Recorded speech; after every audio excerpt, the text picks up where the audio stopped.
Uyaqala futhi umsebenzi wePhalamende kulelisonto ngemuva kwekhefu elide eladalwa ukumiswa kokusebenza kwezinhlaka eziningi zezwe. AmaKomidi ayisishiyagalombili aqapha ukusebenza kweminyango kaHulumeni ehlukene azohlangana ukuzobhunga ngemigomo ehlukene ngalesisikhathi kanye nokubhunga ngamasu okufukula izimboni ezithile kanye nabantu abantulayo. AmaKomidi azosebenzisa ubuchwepheshe bevideo ne-internet ukuqhubeka nomsebenzi wawo.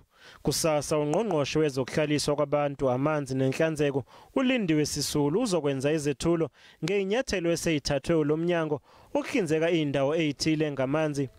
USisulu kulindeleke ukuthi akhulume ngeinhlelo zokunciphisa ukugcwala ngokweqile ezindaweni eziyimijondolo ukunqanda ukusabalala kweCovid-19.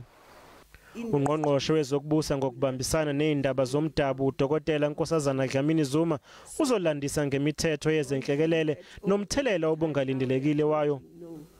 Kulo lelisonto AmaKomidi azophinde athole ulwazi mayelana nomgomo iDivision of Revenue Bill nokuyiwona oqapha ukuhlukaniswa kwemali phakathi kwezinhlaka zikaHulumeni.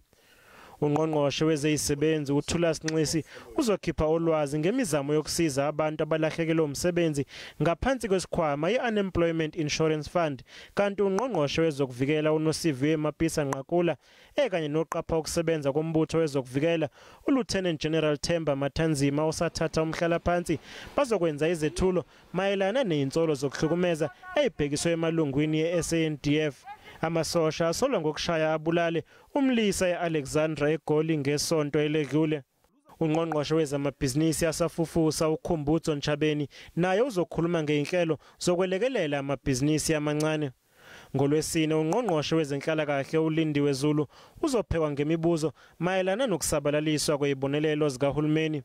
Ungqongqoshe wemfundo ephakeme uDokotela Blade Nzimande kulindeleke ukuthi amemezele izinhlelo zonyaka wemfundo ka-2020.